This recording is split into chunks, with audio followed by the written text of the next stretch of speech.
আমার আঁকার এক্সামে থিওরি পার্টটা আজকে সকাল থেকে লিখতে বসলাম। তো মোটামুটি লেখাটা কমপ্লিট হয়ে গেছে। তো মাঝে একটু চা খেয়ে নিলাম। আজকে সকাল সকাল চলে এসেছে এই সানন্দার ম্যাগাজিনটা। ছোটোবেলায় মাকে দেখতাম পড়তে। তো মা তো রেগুলার নিত, আমি শুধু পুজোর সংখ্যাটা নিয়েছি। এরপর আমি আর অভিজিৎ চলে গেলাম। আমাদের বাড়ির কাছেই নতুন ওপেন হয়েছে কস্তুরী রেস্টুরেন্ট, একটা বেঙ্গলি রেস্টুরেন্ট।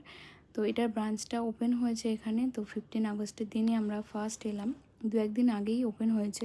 এখানে আমরা নিয়েছিলাম ফিশ ফ্রাই, লুচি, ছানার ডালনা, পোলাও আর মাটন কষা। তারপর ওখান থেকে গেলাম, একটু গ্রসারি শপিং করার ছিল, তো একটু মোড়ে গেছিলাম। আবার আজকে আমরা আরেকটা প্ল্যানও করেছি যে ইভিনিংয়ে যাব আজকে আওয়ারা পান 2 দেখতে। তো সেটার জন্য বেরিয়ে পড়লাম। ফার্স্টে চা খেতে গেছিলাম। চা খেতে গিয়ে দেখো কি হয়েছে, আমার আঙুলের আগার দিকে দেখতে পাবে হালকা মতো ফোস্কা পড়েছে। ওটা ওই চায়ের কাপটা ধরতে গিয়েই চায়ের গরমটা লেগে একদম সঙ্গে সঙ্গে ফোস্কা পড়ে গেছে। তো হাতটা ভীষণ জ্বলছিল। তো অভিজিৎ বলল যে তাহলে একটা কোল্ড ড্রিঙ্কস কিনে যেটা হাতে ধরে থাকতে পারবে, যাতে জলটা একটু কম হয়। তারপর কোল্ড ড্রিঙ্কসটা খেয়ে আমরা ভেতরে ঢুকে গেলাম।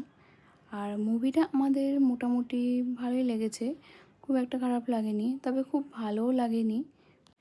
যেহেতু আওয়ার আপন মুভিটা আমাদের কাছে একটা নস্টালজিক ব্যাপার, আমাদের 90s কিডসদের আওয়ার আপনের যে গানগুলো সেগুলো আমাদের কাছে ভীষণভাবে নস্টালজিক, সেই জন্যই মুভিটা দেখতে যাওয়া।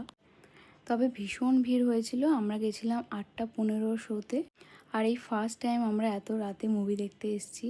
তো আমরা ফিরেছিলাম প্রায় 11:15টার সময়, মানে হল থেকে বেরিয়েছিলাম, বাড়ি ফিরতে ফিরতে 12টা।